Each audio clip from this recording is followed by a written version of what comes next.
Rádio Ritmo 104, em 104,7. Santo Antônio de Pádua, Estado do Rio de Janeiro.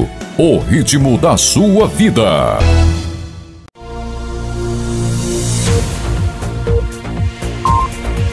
Microfone aberto. Entrevista com convidados.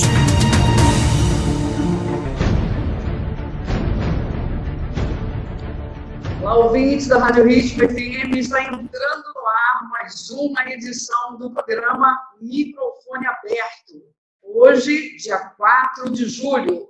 E os convidados de hoje são Dr. Antônio Pereira Gaio Júnior, pós-doutor em Democracia e Direitos Humanos e coordenador do Grupo de Pesquisa em Acesso à Justiça.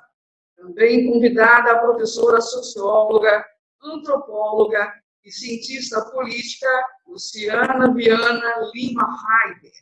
E o professor Humberto Peluso, historiador, bacharel de Direito, pós-graduado em História e em Direito e Processo do Trabalho.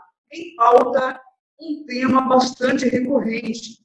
Como ainda estamos vivendo em plena pandemia, o tema de hoje é a análise dos reflexos da pandemia na vida e nos direitos do cidadão brasileiro.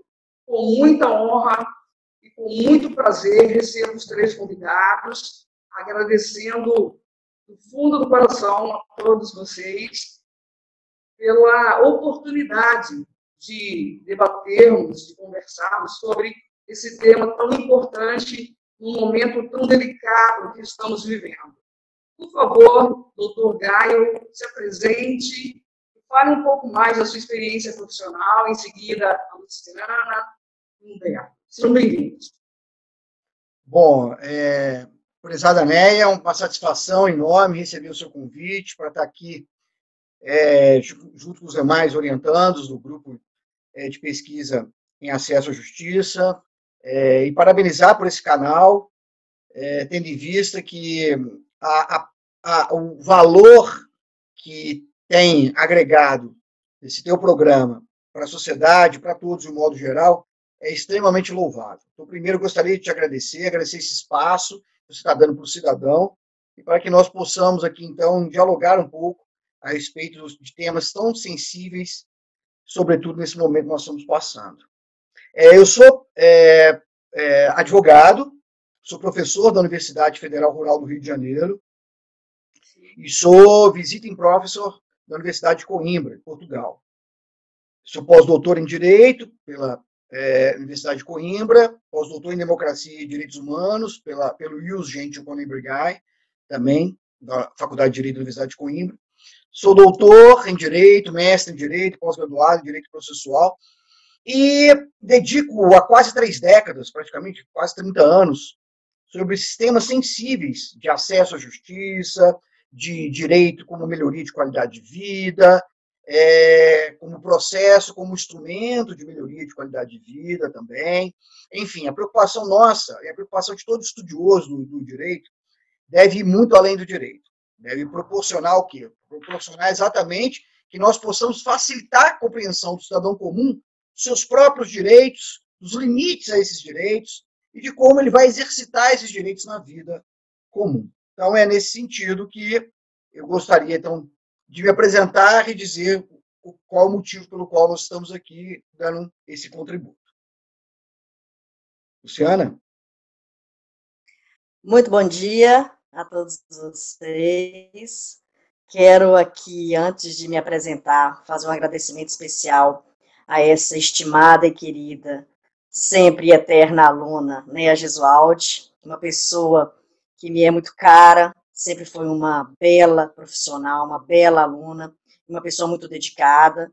Parabenizo-a, por ter um programa tão bacana nessa rádio. Gostaria de deixar aqui, primeiro, meus agradecimentos a você, Neia, que eu tanto admiro, a todos da rádio, aos nossos e nossas ouvintes, e gostaria de falar rapidamente sobre a minha formação. Eu sou graduada em Ciências Sociais pela UFJF, pós-graduada em Ciência da Religião, também pela UFJF, meu mestrado na área de Sociologia pelo UFMG. Hoje sou professora, atuo na área de Sociologia, Antropologia, Ciência Política e Ética. Sou professora orgulhosa da Uniacademia, aqui em Juiz de Fora. E estou aqui hoje para falarmos um pouco sobre um tema tão caro a nós, do grupo de estudo de pesquisas do acesso à justiça, da qual eu faço parte. Tenho muito orgulho desse caminho que nós temos para poder refletir, pensar, mas, sobretudo, para atuar na busca de uma sociedade mais justa. Luciana Raider, professora querida, grande prazer receber você. E é um momento único. Nossos ouvintes poderão ficar muito mais bem informados através dessa pauta. Lembrando que parte dos reflexos da pandemia na vida e nos direitos de cada cidadão brasileiro. Humberto, por favor, fique à vontade. Humberto Peluso, historiador, bem-vindo. Obrigado. Bom dia, professor Gaio, meu orientador. Bom dia, minha amiga Luciana, do coração. Prazer estar não conversando com você pessoalmente, né? Que nós já estávamos conversando pelo aplicativo, mas prazer poder estar te vendo aqui, para poder conhecê-la pelo menos, mas pessoalmente vamos nos conhecer ainda. Um bom dia a todos os ouvintes da Rádio Ritmo 104.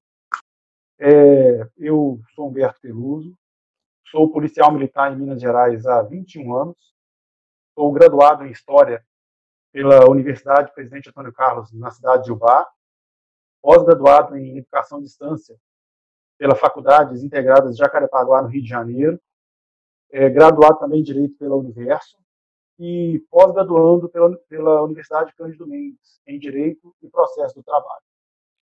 Hoje vai ser um momento ímpar, quero agradecer novamente a Anaia por isso, poder conversar, dialogar com o meu professor e com a minha amiga, e com certeza com você, é uma experiência indescritível. Aprendo muito mais com isso do que compartilho o pouco que sei. Vamos falar realmente hoje de uma temática que eu acredito que vai ser muito importante, porque estamos vivendo um momento único. Muitas das gerações, inclusive a minha, nunca presenciaram esse momento que estamos vivendo hoje de isolamento social, de um vírus que está assolando todos os cantos do mundo. Então, é muito importante conhecermos os direitos, conhecermos a dinâmica que envolve o nosso dia a dia por conta disso. E o nosso grupo, que trabalha com a questão de acesso à justiça, tem essa preocupação muito ímpar com essa questão que envolve os direitos, principalmente direitos fundamentais de todo brasileiro. Então, hoje nós vamos poder conversar bastante sobre isso, com a graça de Deus. Sim. Obrigada por ter aceitado o convite também, Humberto. Muito obrigada. Vou começar passando a bola para o professor Gaio. Doutor Gaio, explica para os nossos ouvintes quais são os direitos fundamentais mais básicos, se é que podemos colocar dessa forma. Todos os direitos são fundamentais. Bom, né, para falar que um direito é fundamental, é necessário observar que essa fundamentalidade, né, que podemos colocar assim, ela deriva, basicamente, de questões que envolvem os próprios direitos mínimos que o cidadão possui. Isso pode estar ligado na nossa própria Constituição, como pode não estar na própria Constituição brasileira. É muito comum, nos países do Ocidente, os direitos fundamentais estarem dentro da Constituição e lá elencados, e todo mundo, na verdade, pelo menos os conhecer. Mas, fundamentalmente, direitos fundamentais são aqueles direitos aos quais o cidadão ele possui a necessidade para propriamente subsidiar a sua dignidade humana. Então, questões que envolvem saúde, a vida, saúde, trabalho, consumo, né? Seja o consumo de bens materiais ou mesmo o consumo do meio ambiente. O meio ambiente também é um direito fundamental, porque ele se trata basicamente da vida também. Moradia, enfim, tantos direitos que são fundamentais para manter a dignidade do cidadão numa sociedade organizada, podemos dizer assim. Então, esses direitos de saúde, consumo, trabalho, enfim, educação, eles são necessários e são estratégicos para qualquer ambiente, ou para qualquer governo, seja municipal, estadual, federal, que queira estabelecer um diálogo de qualidade de vida com essas pessoas que ali moram, que ali habitam, que ali vivem, crescem e estimulam, na verdade, o ambiente social naquela determinada localidade. É nesse sentido que os direitos fundamentais, se entrar aqui numa questão que envolveria referencial bibliográfico, né, coisas mais elaboradas, enfim, diretamente seria isso. Seria direitos materiais ou imateriais, né, como a vida, que é um direito imaterial, a vida, né, você materializa a vida, mas que devem merecer proteção. E aí daí você tem as questões subsequentes. Se eu estou falando de vida, eu estou falando também de segurança pública, né, porque, evidentemente, está relacionado propriamente à proteção do cidadão na sua dimensão enquanto ser, né? Então, se eu estou falando de saúde, eu estou falando de remédio, que também é necessário para poder prover aqueles mais necessitados de um tratamento nas suas determinadas anomalias, por exemplo. Né? Eu estou falando de consumo, eu estou falando de educação também, porque existe educação para consumir, né? Senão você cria o chamado superendividamento, e o cidadão consome muito, vai ver depois, ele tem uma conta tão grande para pagar que o consumo vira doença, né? E aí acaba que ele não adiantou você, na verdade, fomentar o consumo, quando, na verdade, não deu a ele uma educação para que ele pudesse consumir. Enfim, então os direitos fundamentais se relacionam basicamente com isso. Bens materiais e imateriais do próprio cidadão. Sim. Então, na sequência, tem uma colinha aqui: vida, saúde, mulher, idoso, consumidor, educação e trabalho. Direitos e os deveres. Temos muitos deveres também, muitas imposições. Estamos vivenciando a pandemia da Covid-19. Então, por exemplo, o empresário que tem uma rede de lojas, ele tem o direito de abrir, mas tem os decretos que o proíbem em determinado momento. É um grande paradoxo, né? A pessoa precisa trabalhar, não pode trabalhar. Como você ouviu isso, doutor Caio? Olha, né, muito bem colocado, muito bem pontuado por você. Importante nós fazermos uma digressão aqui para estabelecer esse momento que nós estamos. O vírus Covid, né, SARS-CoV-02, né, se coloca, ele começou, né, ele teve o primeiro dado da sua existência lá em 1º de dezembro, em Wuhan, né, na República Popular da China. E apenas no dia 31 de dezembro é que foi detectada o primeiro caso reportado, realmente, de alguém com Covid. E quando chegou ao Brasil, veja bem que chegou ao Brasil a primeira notícia que nós temos foi em 25 de fevereiro. Um senhor de 61 anos de idade, ele vinha da Europa, né, passou de 9 a 18 de fevereiro em vários países da Europa e chegou ao Brasil. E aí, então, aqui ele teve essa detecção desse conteúdo, ou seja, estava acometido do vírus.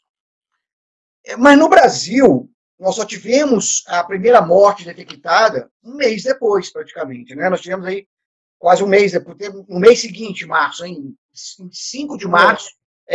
A primeira morte foi 17 de março. Mas em 5 de março é importante dizer que nós tivemos o primeiro caso em que houve a transmissão local, né? Sem precisar de alguém estar vindo, aqui mesmo foi a transmissão que ocorreu. E a OMS declarou nesse ínterim como pandemia no dia 11 de março. Então, veja que nós estamos quase 4 meses, praticamente, na ideia de que nós estamos diante de um momento que nem nossos pais podem nos contar. Eu já visto que a gripe espanhola, que foi na década de 20 do século passado, né? Nós temos muito pouco para contar e o fenômeno era completamente diferente, a economia é completamente diferente, a globalização era completamente diferente, não tinha desta forma como tem hoje, né? Avassaladoramente essas relações, e que nos preocupa muito essa índole, né? E é necessário a índole do ser humano, do consumo, da venda, de viver, né? Ou seja, nós estamos numa crise de saúde e numa crise econômica também. Quer dizer, as pessoas precisam, para elas se alimentarem, elas precisam trabalhar. E para trabalhar precisa girar a economia, precisa, na verdade, o dinheiro vir, né? Então, assim, é um momento muito crucial onde a sabedoria, né, do equilíbrio entre a solidariedade com o outro, né, tomando todas as medidas necessárias, e, ao mesmo tempo, a solidariedade com o outro, no sentido de que compreender que há necessidade da economia girar, mas, ao mesmo tempo, ela girar com cautela, com cuidado. Né? É um momento que a gente precisa renunciar a muita coisa na vida. Ou seja, e é um momento que nós não sabemos como será adiante. Não adianta se prever. Vou fazer aqui, na verdade, um juízo de valor, como é que será pós-pandemia. Sequer, porque nós estamos pensando na pandemia. O pós-pandemia é um cenário dificílimo de se analisar. Pra você ver uma ideia, eu dei uma primeira palestra minha sobre esse tema em 10 de maio. 10 de maio, fazer 2 meses agora. Quando eu dei essa primeira palestra minha, eu tenho aqui anotado, olha, nós tínhamos em 10 de maio 10.757 mortos. E 158 mil casos registrados. Você veja só, quase 2 meses depois, nós temos 58 mil mortos. Você veja só que quintuplicou. Absurdo. Aí fala, nós estamos num platô, mas não temos a ideia a cada hora a curva vai se acentuando, ou seja, em determinadas áreas do país. Eu falava com os meus alunos há uns 2, 3 meses atrás que quando isso chegasse aos locais onde são menos assistidos pelo governo, como a região norte e nordeste, isso seria realmente, aí nós viríamos como as questões estão acontecendo. Porque nós aqui, né, a rádio está no interior do Rio, nós estamos aqui em Minas Gerais, que são estados da região sudeste, em que boa parte da população, pelo menos, tem 3 alimentações por dia.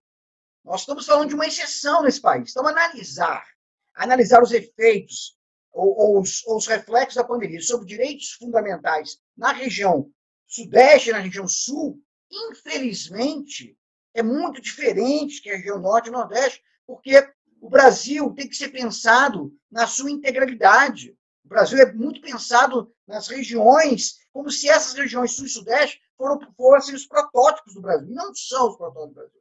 Na região sudeste, ela é uma exceção de uma realidade em que o Brasil se encontra.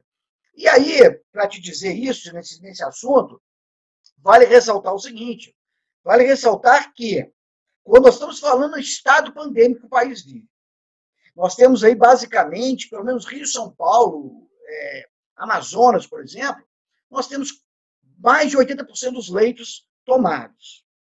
Você observa que no Brasil apenas 1/4 da população tem plano de saúde. 1/4 da população tem plano de saúde. Preocupante. É preocupante. E aí você veja também que, neste cenário, ainda que o SUS seja algo louvável, o Brasil é um dos poucos países do mundo que tem um sistema único de saúde público e que abrange todo o país, ele não vai comportar como já não comportava antes determinados conteúdos da saúde. A saúde estava em crise antes, só que o cidadão comum ele só vai notar isso quando ele vai precisar. E aí é que vem a cultura de um país, ou seja, de não acompanhar a qualidade dos serviços que estão sendo prestados. Né? Isso acontece muito na saúde, como acontece no Poder Judiciário também. Às vezes, alguém nunca entrou com uma ação na Justiça. Sim. Aí, de uma hora para outra, ele precisa de entrar com uma ação. Aí, ele contrata um advogado. Aí, 2, 3 meses depois de entrar com a ação, ele liga para o advogado e fala, doutor, como é que está andando a minha ação? Ora, o Poder Judiciário está em crise há pelo menos 40 anos. A média de duração de um processo no Poder Judiciário é de 7 anos e 11 meses. Então, a duração de um processo, sem saber se vai ser solucionado ao final. E aí, quando você fala para o cidadão, olha, você tem aí, você não vai falar para o seu cliente, olha, você vai esperar 7 anos e 11 meses? Você não vai falar isso, né? Então, aí que o cidadão vê, o processo dura esse tanto tempo. Bom, você não sabia disso, evidentemente, porque a cultura do brasileiro é essa, de só querer saber no momento que necessita. E esse tipo de realidade, esse tipo de situação, é que faz exatamente a sociedade não ser fiscalizadora do serviço público. É preciso fiscalizar, saber a qualidade, independente se vai usar ou não, mas saber que é da necessidade daquilo. Muito bem, Gaio, pegando gancho nas suas palavras, eu vou pedir à professora Luciana Heider que comente sobre o negacionismo. Na semana passada, o tema aqui no Microfone Aberto, na Rádio Ritmo, foi sobre a infodemia, fake news, desinformação. Então, partindo até de fontes muito representativas, como o governo, não vou citar nomes, acabou gerando muitas dúvidas, e dizendo, é só uma gripezinha, quando tínhamos aí em torno de 15 mil óbitos, se não me engano. Eu gostaria de saber a opinião da professora Luciana Heider sobre esse comportamento em acreditar ou não acreditar, principalmente em não acreditar, quando está realmente acontecendo, pessoas estão morrendo, é uma realidade a Covid-19. Por favor, Luciana, professora, fique à vontade. Neia, essa sua fala sobre cidadania, falando sobre direitos e deveres, ela é uma fala muito cara nesses tempos de crise, especialmente quando a gente começa a perceber que a gente só se torna cidadão quando a gente quer lutar pelos direitos. E como que os direitos sempre gritam, às vezes, antes dos deveres. E é interessante, porque tudo isso que o professor, o doutor Gaio, cita a respeito da cultura de um povo, isso faz uma diferença imensa nas nossas realidades. Como que esse negacionismo, como que essa cultura de negar aquilo, mas sobretudo, vou falar dessa capacidade de ser cidadão, mas sobretudo de ser cidadã.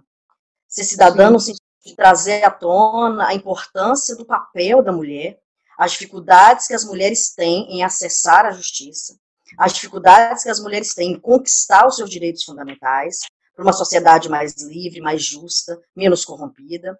E é muito importante como que nós vemos essa situação de crise a partir, inclusive, do papel feminino. Eu penso que o papel da mulher nesse momento é fundamental, claro, de todos nós, evidente, mas eu estou trazendo à tona por causa das especificidades, né, de ser mulher, numa sociedade que ainda traz, que carregam em si um machismo estrutural, mulheres que geralmente, especialmente as que são pobres, negras, as que trabalham em áreas muito, infelizmente, muito aquém daquilo que a gente gostaria que fosse, e aproveito novamente a fala do professor Gaio, para dizer que o Sudeste não é o exemplo do Brasil. O Brasil é muito maior do que o Sudeste é a nata. Nós ainda que temos essa capacidade, não só de acessar informação, que não seja mentirosa, fake news, etc., como temos ainda a capacidade de acessarmos bens básicos, como moradia, segurança, emprego, enfim, alimentação, etc. Se a gente começa a fazer um passeio no Brasil e afora, a gente vai ver a quantidade de mulheres, especialmente de homens e de mulheres, naturalmente, mas especialmente de mulheres, as mulheres negras, as mulheres pobres, as mulheres índias, aquelas mulheres que ainda estão muito aquém de ter, inclusive, o conhecimento dos seus direitos. Então, essa época de negacionismo é, inclusive, uma época que a gente deve trazer à tona uma reflexão importante de como que nós, mulheres, por exemplo, estamos passando por uma situação muito mais agravante do que quaisquer outros cidadãos. E eu chamo a atenção disso porque, em épocas de isolamento como o nosso, acho que um dos primeiros reflexos que vem à tona, e também tem muito a ver com todo esse tema que a gente está trabalhando, né, em época de pandemia, de Covid, é o setor trabalho. Como que o trabalho hoje, na realidade da mulher, tem trazido significativamente uma importância na sua discussão. Como que nós hoje temos, não sei se eu diria felizmente ou infelizmente, a necessidade de trabalhar no sentido de muito mais, de uma forma muito mais precarizada, em função do isolamento. E aí eu chamo a atenção de uma coisa que é muito interessante, que nem sempre, às vezes, a gente, né, dá tanta atenção, que é o fato das mulheres trabalharem em casa, por exemplo, home office, e aí eu vou dar um exemplo próprio, né, home office, e ainda trabalhar como dona de casa. E quando eu falo dona de casa, eu acho essa expressão um pouco meio estranha, porque dona de casa, né, os homens também são donos de casa, os filhos são donos de casa, enfim, as pessoas que resolvem morar sozinhas são donos de casa. Mas quando eu falo dono de casa, no sentido de que a gente tem ainda uma carga horária, só para trazer à tona essa questão da cidadania, uma carga horária extremamente alta, detalhe, não remunerada. A mulher hoje, especialmente em tempos de pandemia, costuma trabalhar mais de 12 horas, principalmente aquelas que fazem home office, etc. Isso sem contar o fato daquelas mulheres que precisam sair, especialmente as mulheres que têm contratos de trabalho, por exemplo, terceirizados, que precisam sair para trabalhar e ainda voltarem para trabalhar em casa sem remuneração. Enfim, eu estou dando esse exemplo, que eu acho que é importante, né, nessa época em que a cultura de um povo é uma cultura que conta muito, especialmente nessa questão do negacionismo. Nós não podemos negar que a mulher, por exemplo, ainda é muito sobrecarregada, os nossos direitos ainda estão aquém dos homens, e é importante que a gente discuta, que reflita, inclusive sobre os próprios movimentos feministas, a importância dos movimentos feministas no acesso ao conhecimento, no próprio papel da educação em relação às mulheres, como que é importante que as mulheres possam ser educadas e compreenderem os seus direitos, compreender inclusive os seus deveres, até para que elas possam lutar a esse acesso, né, em volta, a partir desse acesso aos direitos fundamentais. E claro, né, uma época em que a gente está dentro de casa, aquilo que vai chegando, os negacionismos, como que a gente precisa, muitas vezes, por exemplo, como uma mãe de família, administrar, inclusive, esses negacionismos. Olha como que isso é difícil. Olha que arte, né? Acaba que é uma arte. E isso tudo tem muito a ver, na minha opinião, o último detalhe, com a questão da saúde da mulher. Essa saúde, né, que a gente fala que é afetiva, psicológica, social, física, com que nós temos sido sobrecarregadas. Sem dúvida. Luciana Heider, professora, antropóloga, socióloga, pegando o gancho seu agora, professora Luciana, vou passar para o Humberto Peluso. Por favor, professor Humberto Peluso, dentro dessa questão do isolamento social, muitas mulheres sofreram ainda mais violência por conta de estarem no mesmo ambiente durante muito tempo, reclusas, obrigatoriamente evitando aglomeração, e vários meios de comunicação temos visto que a violência contra a mulher, ela realmente aumentou. Se a professora Luciana quiser comentar, fique à vontade, mas eu gostaria de ter a opinião também do historiador Humberto Peluso, pela questão até da cultura, da submissão, às vezes, em não saber dos seus direitos e se acomodar com aquela situação, infelizmente aceitando até o sofrimento por muitos anos para tomar uma decisão e buscar os seus direitos. Fique à vontade, para quem quiser responder. Ô, Neia, o seu questionamento tem um link muito a ver com uma pergunta que você fez para a professora Luciana sobre a questão do revisionismo. É inegável, nós não podemos falar que não vivemos numa sociedade machista. Isso é fato. E esse revisionismo, que vem surgindo com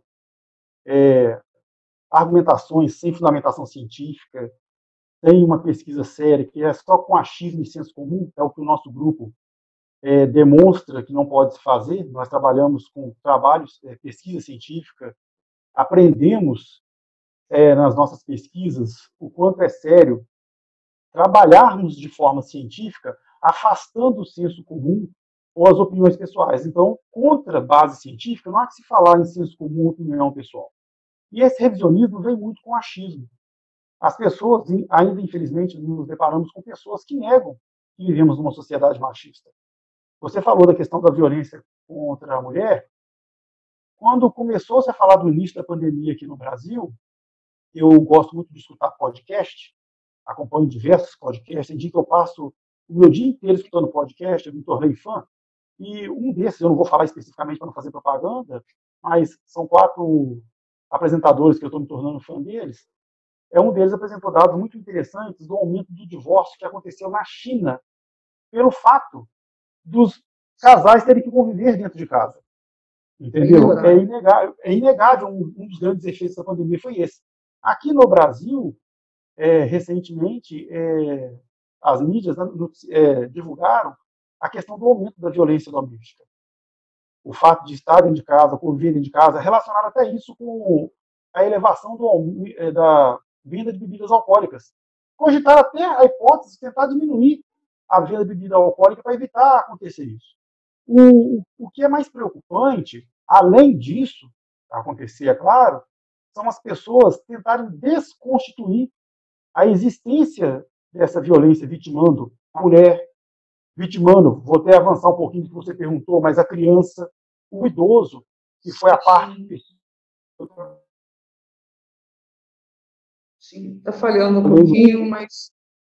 Perfeito.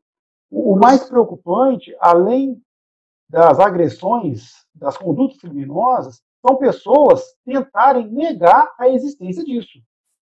É o momento que nós temos que trabalhar pesquisas sérias, comprometidas, com base científica, argumentar contra o argumento, não tem o que você falar. Argumentar cientificamente, igualzinho na última pesquisa que nós desenvolvemos, a minha parte, que eu falei especificamente da questão dos direitos fundamentais do idoso, nós procuramos fazer um paralelo com o direito do idoso na União Europeia, puxamos para alguns países da América do Sul e colocamos o Brasil. Não foi o objetivo de criticar estruturalmente, mas foi tentar ter paralelas para poder mostrar o caminho que nós podemos seguir para alcançar a qualidade. E por mais que tenhamos legislações, por mais que a nossa Constituição tenha um capítulo específico, tenha 2 artigos, só para ser mais preciso, falando da proteção dada ao idoso, que o filho tem que amparar o pai, que a família, a sociedade e o Estado têm que proteger o idoso, mesmo com isso, na Constituição foi necessário a edição do Estatuto do Idoso e diversos outros dispositivos que ainda venham estender ao idoso uma proteção que já é constitucional. Aí quando, dependendo do local que nós estamos, que vamos dialogar com uma pessoa ainda, ou que vai falar da questão da violência doméstica, ou da violência contra o menor, ou até contra o idoso, nos deparamos, infelizmente, com discursos que negam a existência desses fatos. E contra isso, nós temos que argumentar, apresentar dados científicos, mostrar pesquisas e mostrar que é sério, que isso não pode acontecer. Vivemos numa democracia, as pessoas estão confundindo hoje liberdade de expressão com o direito de discurso de ódio, ofender as pessoas de forma gratuita, entendeu? Eles confundem, imaginando que por estarmos numa democracia, todos os direitos são amplos e irrestritos. Isso é mentira. Vemos hoje, no momento da pandemia, que até o nosso direito de ir e vir, ele tem que ser limitado, porque o meu direito individual não pode prejudicar o direito coletivo. De forma alguma, nós não podemos imaginar que eu tenho o direito de andar sem máscara na rua, porque eu tenho um direito individual, mas o meu direito de andar sem máscara vai comprometer os demais. Muito bem colocado. Tudo. E só fazendo um gancho que você havia falado um pouquinho antes, nós observamos isso nesse comportamento negacionista. É muito perigoso, porque a pessoa fala que ou é uma gripezinha, ou que eu não vou usar máscara. Dependendo da pessoa, esse tipo de comportamento contamina os demais. Nós tivemos agora, esta semana, um senhor, um comerciante, se eu não me recordo agora, não me recordo com exatidão, mas acho que tinha 76 anos, ele foi agredido no comércio dele, teve a perna quebrada porque ele pediu um cliente para poder colocar máscara. Olha o nível de intolerância que nós estamos chegando. Esse comportamento... Isso é diálogo. Desculpa. Esse comportamento, né? Eu usei o termo negacionista e ele está permeando a nossa conversa, porque realmente é muito importante a gente debater esse comportamento. E eu passo a bola para quem quiser pegar aí, Luciana, Humberto, doutor Gaio, diante do fato, diante do óbvio, o negacionismo vem de onde isso? Da educação, vem da cultura. Não dá para entender como que é óbvio para muitos não é. Como a Covid, por exemplo. Como o uso da máscara e assim por diante. E a questão, basicamente, a questão educacional no Brasil é algo extremamente complexo. Nós temos um tecido social, uma sociedade que a questão pedagógica, ela não aprendeu e também não foi dado a ela condições de aprender. O negacionismo envolve muito antes do negacionismo, envolve o individualismo, né? A sociedade brasileira, ela é individualista. E não é só a sociedade brasileira, isso não é uma questão típica da sociedade brasileira.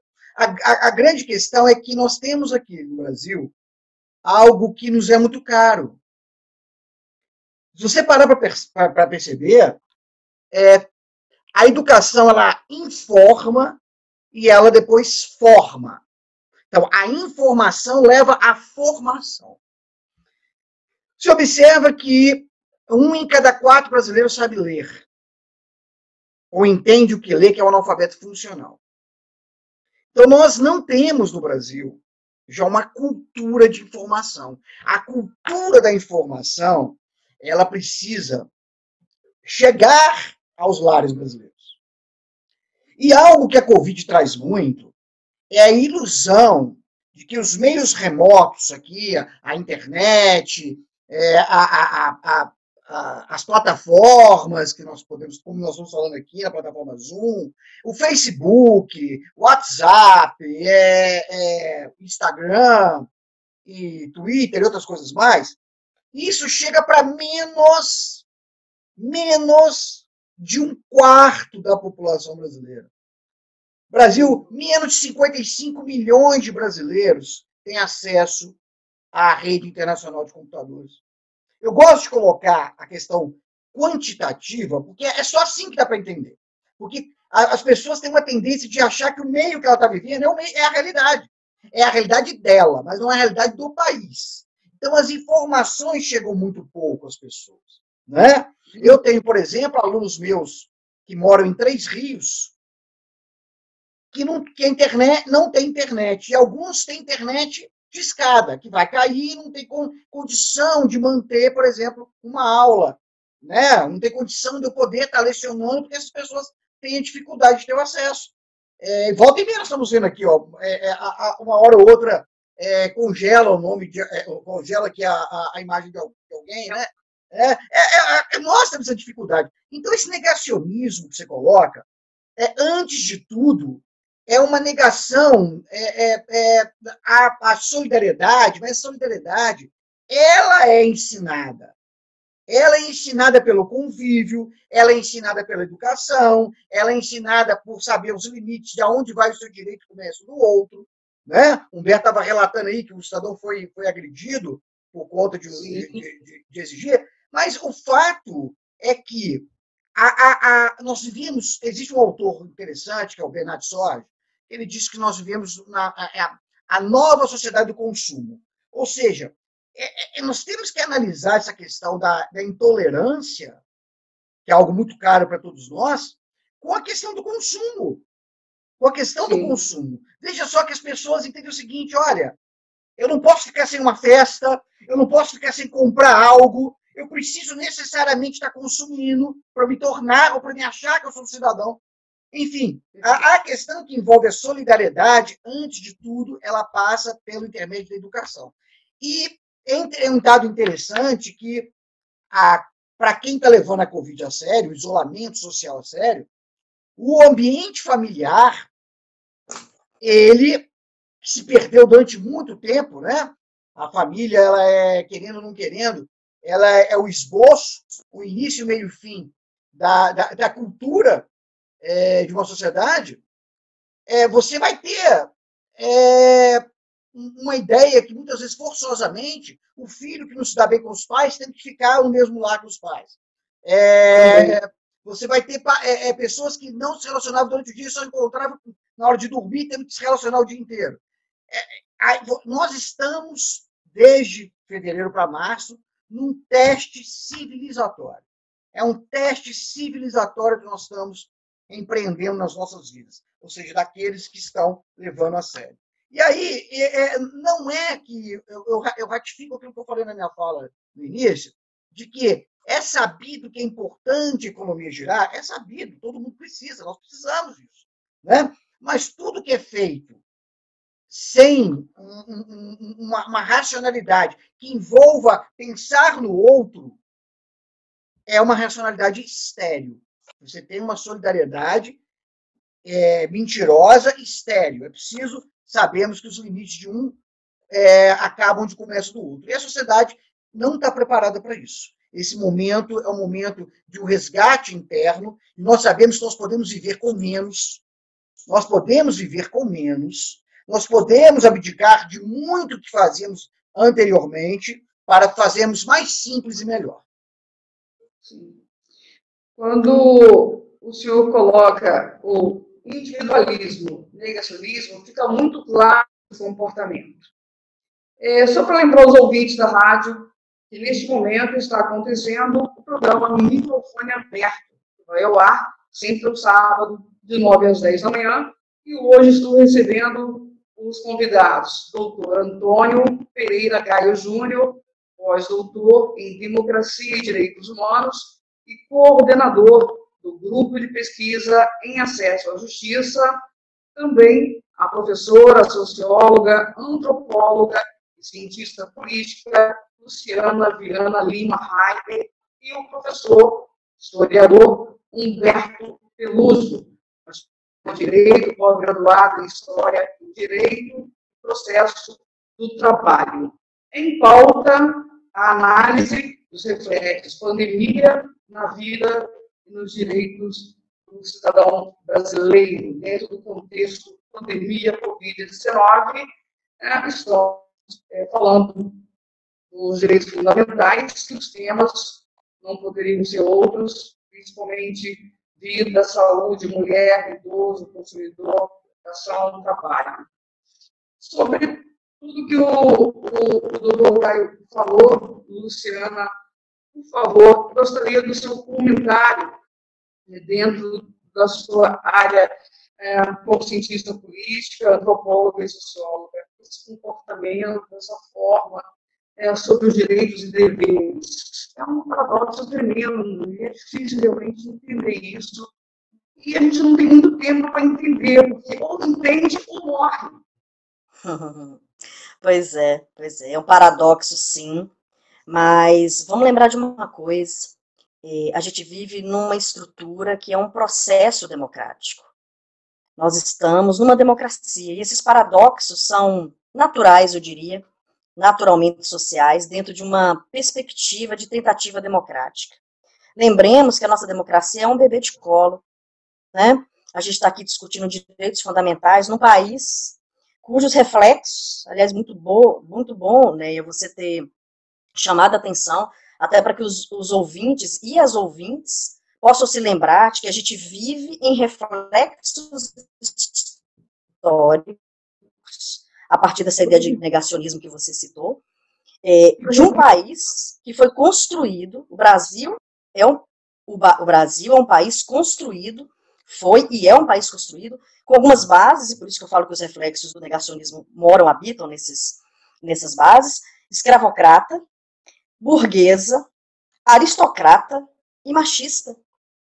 Olha como que nós começamos, extremamente submissa, começamos colonizados, e não fomos, infelizmente, construídos ao longo do tempo com bases democráticas. Nossos acionismos, ainda hoje, infelizmente, claro, ainda hoje devem ser observados e pensados. Por que a gente ainda, com essas bases que eu acabei de citar, por que a gente ainda tem alguns resquícios históricos que a gente não consegue superar? Tentar democracia. Quantos países não tentam? Quantas estruturas, quanto tempo a Europa levou para ser democrática? A gente tem 30 e poucos anos de tentativa democrática. É muito natural, apesar de eu não concordar, ok? É muito natural que a gente fique nessa peleja de ainda ter que achar que o óbvio não é possível de ser visto. Talvez o óbvio seja mais fácil de ser enxergado para as pessoas que têm mentalidades e culturas e são educadas nesse processo democrático. Mas para outras, não. Então, é muito interessante que a gente veja isso que o próprio Gaio, que o próprio Humberto chamaram a atenção, de que esse nível de solidariedade social, que a gente está começando a testar, a gente está começando a caminhar para poder pensar sobre isso agora. Porque o processo civilizatório, a gente ainda está galgando pequenos passos. E é só no momento de crise como esse que a gente está enfrentando que a gente vai poder construir, que a gente vai poder dizer que a gente evoluiu de alguma forma. Eu acredito mesmo, se eu não acreditasse, eu não seria professora. Eu acredito que a tendência é que a gente, com todas essas vivências, com todas essas demandas, experiências que nós estamos passando, que a gente construa um país melhor.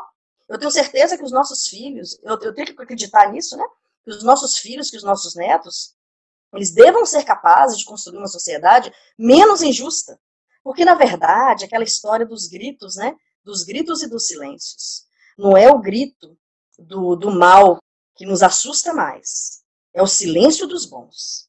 No momento em que você vê em que os bons silenciam, que os bons não querem ter nada a ver com isso, aí sim a gente tem que começar a ficar preocupado. E me parece que não é o que nós estamos fazendo, a nossa tentativa aqui, não é isso? Olha quantas pessoas estão nos ouvindo. Olha a quantidade de mulheres, de homens, de comunidade LGBT, de pessoas que moram na área rural, de pessoas que moram em cidades, ouvindo a gente discutir um tema que é caro a todos nós. Falar sobre idoso, falar sobre a mulher, falar sobre o papel da educação, falar sobre o direito inclusive de ir e vir, direito à saúde. É um tema que todos nós sentimos, nós precisamos vivenciar isso. Mas como é que a gente vivencia isso? A gente vivencia pensando, refletindo. Às vezes o óbvio não é tão óbvio para algumas pessoas, é necessário que essas pessoas ouçam sobre o óbvio para poder falar assim, realmente, eu não tinha pensado sobre essa perspectiva. Isso é muito importante. Esse papel, Neia, que você está nos proporcionando a fazer é um papel muito importante. Socialmente falando, eticamente e, sobretudo, politicamente falando, é muito importante.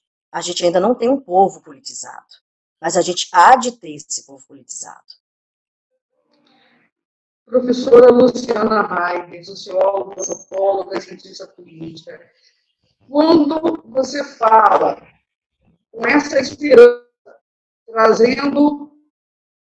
uma lembrança para os nossos corações de que a gente pode, sim, melhorar depois de passar por uma pandemia e sentir muito próximo na pele, familiares, pessoas que amamos, amigos, indo embora por causa da Covid-19. Por outro lado, voltando à questão, a palavra o que é óbvio, me fez repetir aqui, não é óbvio, é relativo, depende do senso crítico de cada um, e aí, voltando do que o doutor Gaio falou, a informação é muito importante para permear e se enxergar ou não. Eu fiz esse retrospecto, do seu ponto de vista positivo, porque ainda hoje o negro, a mulher, o índio, aqueles que já eram personagens mais submissos, que mais sofriam, continuam sendo ainda atualmente. Então, o que mudou? Isso muda lentamente. Então, te acho muito otimista. Gostaria muito de acreditar que isso realmente acontece. Possa acontecer. Continuando, perguntar para o doutor Gaio, depois eu volto no Lúcio, sobre os direitos. Muitas pessoas não entendem, não entenderam, algumas já saíram da quarentena, algumas cidades tiveram lockdown, não foi o caso aqui de Santo Antônio de Pádua, pelo contrário, hoje a cidade está retomando a reabertura do comércio. Estou falando hoje porque estamos gravando uma quarta-feira, remotamente, e quando as pessoas estiverem nos ouvindo, já será sábado, portanto, por isso, hoje, dia 1º de julho, o comércio está sendo reaberto. Mas tivemos 3 meses, praticamente, e estamos no isolamento social. Essa foi a orientação dos médicos. Mas muitas pessoas não compreendiam. E aí, voltando à questão do dever e do direito. Sim, temos o direito de ir e vir. Entretanto, há exceção. Gostaria de passar a bola para o doutor. Quando que o direito de ir e vir também deve ser o dever de respeitar para não contaminar o mundo, no contexto pandemia. Muito boa provocação, né? Muito boa provocação. Importante saber que todo direito ele tem prestação negativa e prestação positiva. A prestação positiva é quando se fala, olha, você tem direito a fazer algo, ou é direito seu algo. A prestação negativa é o Estado não impedir que você faça algo. Bom, esse é um ponto. O outro ponto é que o direito de você fazer algo, ele não é absoluto. Ele é relativo. Todo direito é relativo. Você veja só, todo direito. Ah, doutor, mas, por exemplo, você vai... você tem direito de tirar a vida de alguém? Olha, até nisso você tem direito. Quando ocorre, por exemplo, o estado de necessidade, em legítima defesa. Ou seja, nenhum direito é absoluto. Esse é um ponto importante. Entretanto, hão de ter limites para o exercício desse direito. Eu não posso exercer um direito quando esse direito, a prática desse direito, se transfere numa ilicitude, numa ilegalidade.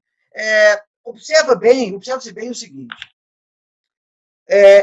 Sempre foi muito difícil, porque também não é um costume nosso, de que os municípios e estados tivessem uma liberdade de regular a vida ali dentro, com normas do município, normas do estado, diferentemente de normas da União.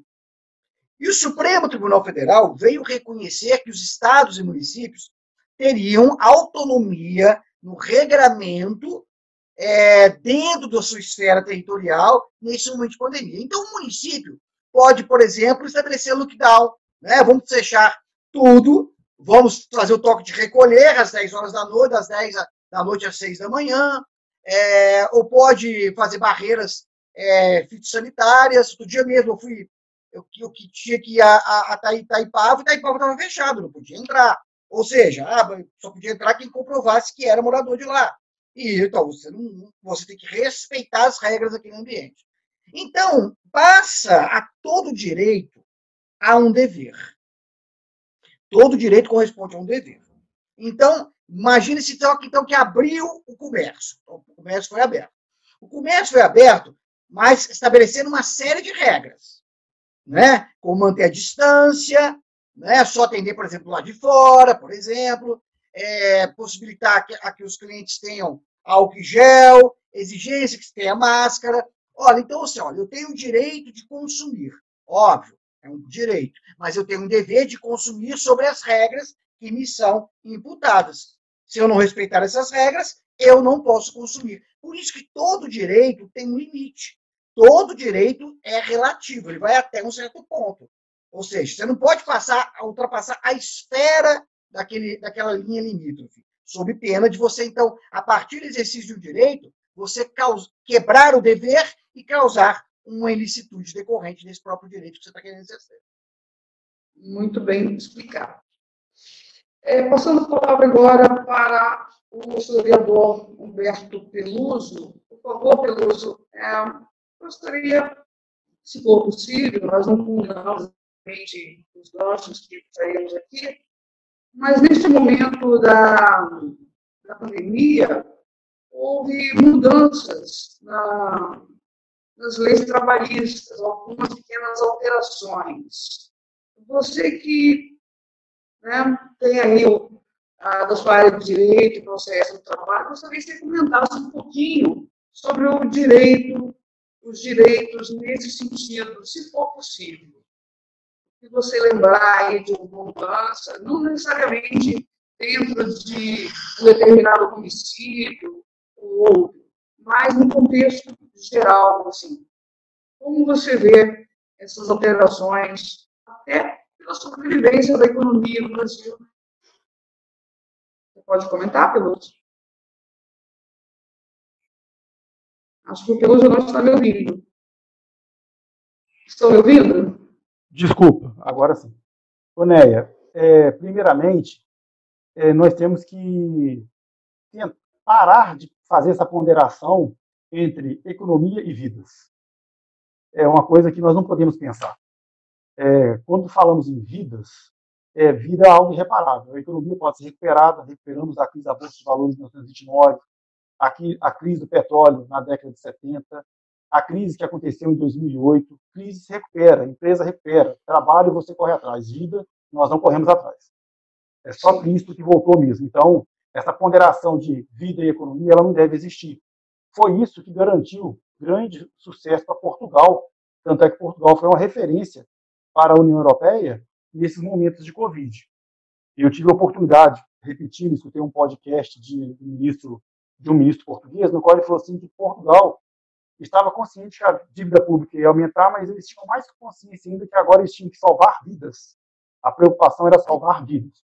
É claro que quando você consegue fazer uma política que tenta equacionar as questões, você consegue, de certa forma, salvar vidas, mas tentar manter a economia viva também. É o que aconteceu em Portugal. Tanto é que, para o meu TCC da minha pós-graduação que eu estou concluindo, utilizei como referência o governo português. Voltando para o Brasil, eu vou falar com você duas situações específicas, a medida provisória 927 e a 936. Falam de fragilização, falam da questão de suspensão do contrato de trabalho, das flexibilizações das relações trabalhistas, particularmente, vejo com muito perigo essas questões, principalmente porque na relação trabalhista é onde entra também uma questão do negacionismo. Encontramos pessoas hoje no Brasil que falam que não existe na relação trabalhista o empregado vulnerável, que é mentira isso. Encontramos pessoas que falam isso até hoje. E na relação trabalhista, o polo mais fraco, querendo ou não, principalmente por uma questão até financeira, é o próprio empregado. E quando pegamos as medidas provisórias para poder fazer uma análise, eu não vou esmiuçar a medida provisória, porque esse não é o objetivo, mas só o pessoal entender, elas procuram, de certa forma, garantir a sobrevivência do empregador, fragilizando a relação de trabalho, possibilitando ele suspender o contrato, poder demitir, diminuindo a indenização do fundo de garantia, questões que agora seriam necessárias não serem fragilizadas. Se lei resolvesse a questão do desemprego no Brasil ou fizesse a manutenção do empregador, a reforma trabalhista teria diminuído em grande parte os desempregos no Brasil. Isso não aconteceu. Então, eu vejo como importante, é claro, isso é inegável, preservar vidas. Entendeu? Dívida pública vai aumentar? Vai aumentar. Isso é fato. Não existe um país no mundo que está deparando com essa questão do Covid que não vai ter aumento da dívida pública. Isso é fato que vai acontecer mesmo. Só que o governo agora tem que ter consciência, quando eu falo governo, tanto o governo brasileiro quanto outros governos, que este momento agora é o momento de preservar vidas. Você recupera a economia, mantendo pessoas vivas. Quando, se voltarmos historicamente para lembrarmos da crise da Bolsa de Valores em Nova York, em 1929, quando o governo americano assumiu as rédeas da economia para poder recuperar, foi como se fosse a indústria de base, foi a indústria pesada que absorveu toda a mão de obra que estava parada nos Estados Unidos desempregada, deu emprego, e é um emprego. As pessoas têm um grande defeito de negar as obras do Marx por desconhecimento ou por achismo.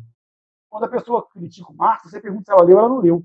Ela, infelizmente, se ateve a um canal de YouTube ou uma postagem sem fundamentação científica. Quando você pega poder ler o Marx, quando ele fala do capital, você consegue compreender a essência do capitalismo nisso, entendeu? O empregado, o trabalhador, quando ele, para o trabalho dele, recebe um salário, e quando ele vai gastar no comércio esse salário, é ele que fomenta a economia. Quando o governo libera milhões para o empresariado ou para pessoas que não precisam, sabe o que eles fazem? Eles vivem de especulação. Então, pega esse dinheiro e coloca no banco estrangeiro ou vai na Bolsa de Valores. Sabe quem que mantém realmente a economia viva? É o trabalhador. É o brasileiro que vai no mercado da esquina consumir, que vai no mercado maior consumir, ou que vai no açougue comprar carne. Este brasileiro, se o governo conseguir mantê-lo, a economia consegue ser recuperada. Peluso, se eu bem entendi a sua colocação, se fez um apanhado bem geral interessante, entre direitos e deveres, nós estamos priorizando a vida, sobretudo nesse contexto pandemia Covid-19. Esse é um tema bem delicado e com muitos direitos e muitos deveres. Infelizmente, o tempo de rádio é um tempo muito curto, a gente começa a conversar e o tempo parece que brinca com a gente. Eu gostaria que cada um fizesse as suas colocações, principalmente, se puderem, dizer sobre a pergunta que eu não fiz e que deveria ter feito. Por favor. Gaio. Boni, nessas considerações finais, é extremamente importante ressaltar que nós estamos num momento onde, que mais que tudo, nós temos que cuidar da nossa saúde mental, né? Todos passam por um momento extremamente delicado, e sendo objetivo aqui, mais do que nunca, o que me preocupa em muito, antes de tudo, né? Logicamente que a saúde em primeiro lugar, etc., mas o que nos preocupa muito ainda, a Luciana tocou um pouco nesse ponto, é que geração nós estamos formando nesse ambiente. Logicamente que nós temos 3 meses e pouco, de algo que vai participar do nosso convívio, pelo menos na próxima década. Ainda que a vacina venha, ela não vai vir para todo mundo. Isso precisa estar claro também. E ela vai vir a conta-gotas, ela não vai vir para todo mundo. E se ainda que ela venha, tomara que ela venha, eu acredito que ela venha, nós não sabemos ainda como reage a mutação desse vírus, né? Tem pessoas que já pegaram uma vez, pegaram de novo a segunda vez. Ou seja, então, se você vê a gripe comum, todo ano tem vacina, porque todo ano o vírus ele se torna mutável. Então, é algo que nós não podemos planejar. E eu falo aqui, eu até falei no início, que eu não gosto muito de falar pós-pandemia. Eu acho que isso é um sofrimento muito grande. Falar, a pós-pandemia vai ser isso, não vai ser isso. Então, basicamente... Rapidamente, se me permite, eu ia falar isso. Quando será a pós-pandemia? Porque é a pergunta, quando isso vai acabar, não sabemos. Não é? É exatamente isso. A grande preocupação é que nossos ouvintes aí, vários deles, né, têm filhos, né, filhos ainda que estão em idade escolar, e o que nos preocupa exatamente é nesses termos. Por exemplo, nós estamos com os filhos em casa, sem poder estudar, por exemplo, sem ter, há um semestre, sem ter educação qualitativa e quantitativa. No segundo semestre, isso vai perdurar. Nós não sabemos do ano que vem como vai ser. Várias universidades, como a minha, só vai permitir começar a discutir ensino presencial no meio do ano que vem. Então, veja você que há um impacto, aí você falando da pergunta que você não fez, a pergunta relacionada à educação, que está permeada em toda aqui a nossa discussão, tudo passa por educação, tudo passa por informação, para chegarmos à formação. Esta que é a nossa grande questão hoje. Se nós já tínhamos aliviados do sistema de alfabetismo brasileiro, pessoas que sequer tinham condições de ter o professor perto, agora, a depender da tecnologia, e essa tecnologia não chega para menos da metade, muito menos da metade da população, o que me preocupa exatamente é o que esperar da educação nesses próximos anos ou décadas. Nós estamos aqui, eu sou professor há quase 30 anos, e tenho que, por exemplo, trabalhar com novas metodologias, novas formas de lecionar, né? Nós aqui estamos hoje juntos, né? Mas dependendo o quê? De uma rede tecnológica para levar a esse tipo de conteúdo. E aí eu faço uma provocação. É uma provocação que é importantíssima e que vai de contra aquilo que eu falei no início. O brasileiro somente preocupa quando ele precisa. É com a saúde, é com o poder judiciário, e quando vai procurar, tudo já está um caos. Se nós não cuidarmos da tecnologia, o país se apaga. Aí o país se apaga. Como está a energia? Como está a qualidade desse serviço que é essencial para a população brasileira? Tal qual é o saneamento, o esgoto, né? E outras coisas mais. Então, o que fica aqui é isso. A minha preocupação com a educação, essa educação, a cada dia que passa, ela precisa mais de tecnologia, e com tecnologia precisa de energia. Então, como estão as nossas bases energéticas do país? Isso é algo que nos preocupa demais. Já que nós estamos aqui nas últimas palavras, eu quero te agradecer enormemente, em nome do grupo de pesquisa em acesso à justiça, ao qual nós lideramos, e agradecer esse diálogo franco, aberto, exemplar e pedagógico para todos os seus ouvintes, e para todos nós aqui, para a Luciana, para o Humberto, e para mim, especificamente. Muito obrigado, tá? Imagina, o agradecimento é todo nosso e da emissora Rádio Ritmo, que me dá a oportunidade de convidar pessoas tão importantes, com tantas informações relevantes para os nossos ouvintes. Agradecer a Rádio Ritmo também, tá? Agradecer a Rádio Ritmo também por ter esse canal fantástico, viu? Muito obrigada.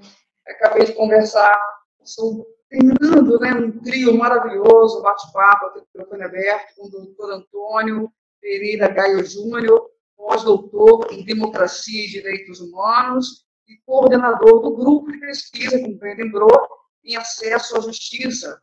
E vou passar a bola agora, perguntando à professora Luciana Heider uma pergunta que eu não fiz. Com certeza eu esqueci de fazer alguma pergunta. Então, vamos lá, minha estimada, nossa estimada Neia. Entrando no ritmo dos agradecimentos do nosso querido Gaio, todo esse aparato que você montou, muito maravilhoso, a todos que estão nos ouvindo, a todos que estão refletindo, eu deixo também os agradecimentos, sobretudo a esse grupo de estudos maravilhoso que faz as nossas vidas se transformarem. Eu deixo o nosso agradecimento, eu não consigo nem falar o meu, mas o nosso agradecimento como grupo. Temos outros componentes que não estão aqui agora, por motivos outros, mas quero deixar o nosso afeto, o nosso beijo, o nosso abraço virtuais, e deixo nesse mesmo ritmo esses agradecimentos a você, Neia, à rádio, e sobretudo a todos que estão nos assistindo. E a pergunta que não foi feita foi sobre liberdade. A gente questiona tanto o fato de estarmos, entre aspas, cerceados, sem poder ir e vir, sem poder sair, agoniados, angustiados, enfim, tem tantas palavras que nós utilizamos, seja da seara psicológica ou de outras. A gente fala tanto de tudo isso que está acontecendo, mas uma das coisas que mais, talvez, esteja tocando no nosso íntimo é a liberdade. A pergunta que não foi feita foi sobre liberdade. Que sensações sobre liberdade nós temos agora? Nós realmente somos livres para quê? E que liberdade é essa que, muitas vezes, socialmente falando, ela é sempre condicionada? Liberdade condicionada é liberdade? Será que não é? Será que é? E aí eu vou fechar a minha fala, lembrando de um poema da Cecília Meirelles, sobre liberdade. Eu não sei se vocês se lembram, a Cecília Meirelles falava assim, que liberdade é a palavra que o sonho humano alimenta, que não há ninguém que entenda e ninguém que não explique. Então, essa sensação de ausência de liberdade que nós estamos tendo agora, talvez seja uma maneira da gente começar a refletir sobre as nossas existências, sobre o fato de sermos livres, de estarmos livres, mas, sobretudo, de respeitar a liberdade do outro, da liberdade de existir, de ter liberdade à vida, de ter liberdade à saúde, etc. Muitíssimo obrigada mais uma vez. Viu, minha querida? Fechou com chave de ouro, Luciana Heider. estamos com uma falha na internet, estamos com uma falha. Estamos encerrando o programa Microfone Aberto. Lindas palavras da Luciana Heider. Luciana Heider, professora de Sociologia, Antropologia e Ciência Política. Desculpa, Lu, houve uma falhazinha na internet, eu não consegui te ouvir, mas reitero, suas palavras fecharam de maneira incrível a liberdade. Por isso o negacionismo, por isso o individualismo, por isso nos incomoda tanto. Estamos privados de uma coisa e daí estamos nos virando como podemos nesse momento. Mais uma vez, muito obrigada. Parabéns ao grupo, parabéns a todos os integrantes desse grupo, que o professor Gaio muito bem aí lidera e coordena. Eu fico muito feliz e grata por essa entrevista. Acabei de conversar também agora, só para recapitular aqui, com a professora, socióloga, antropóloga, cientista política, Luciana Viana Lima Heider. Muito obrigada, um grande beijo. E vou passar agora a palavra para o professor historiador Humberto Peluso. Por favor, qual foi a pergunta que eu não fiz? Primeiramente, quero aqui agradecer a você, Néia, e à Rádio Ritmo, por nos proporcionar esse momento para dialogarmos. Estamos em uma época que o diálogo está muito fragilizado, as pessoas não estão dialogando, estão mais brigando.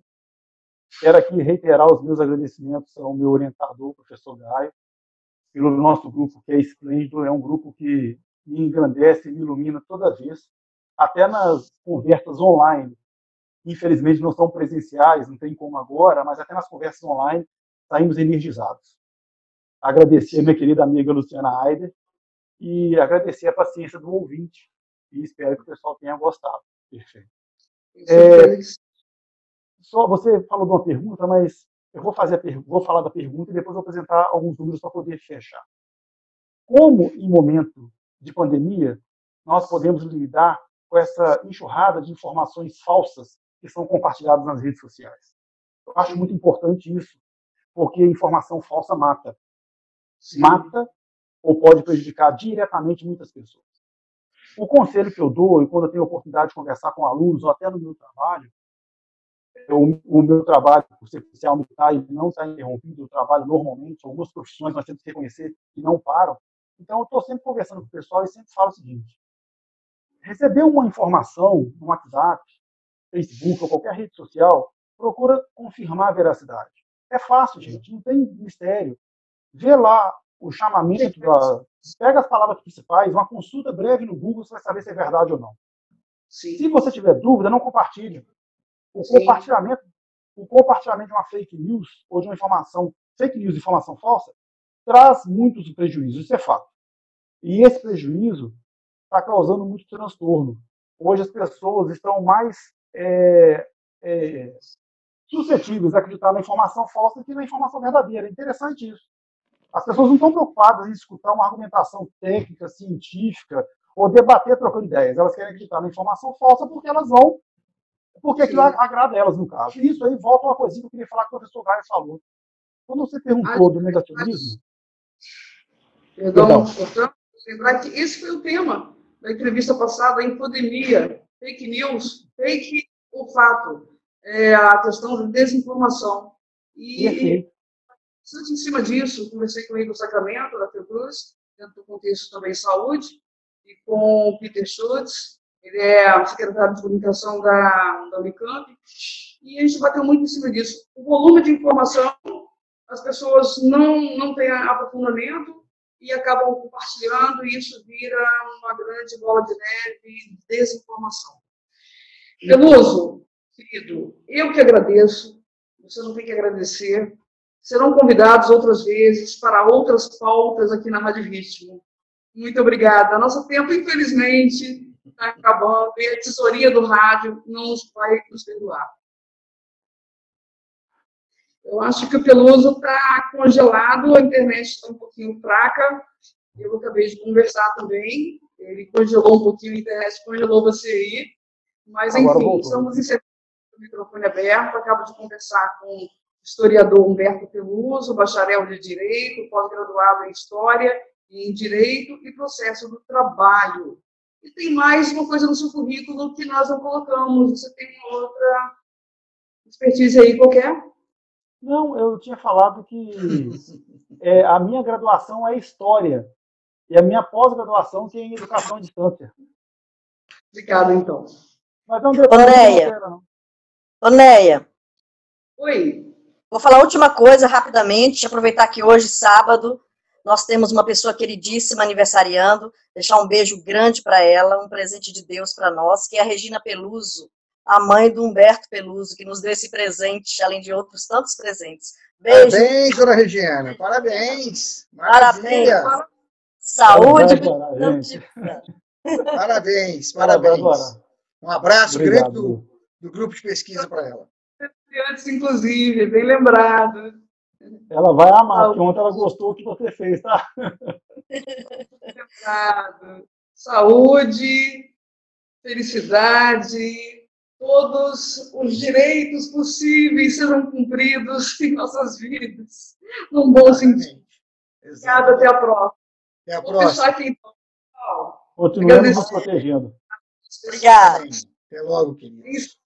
Aqui, então, com o coração partido, querendo continuar conversando com os três convidados. Hoje falamos sobre análise dos efeitos da pandemia na vida e nos direitos do cidadão brasileiro.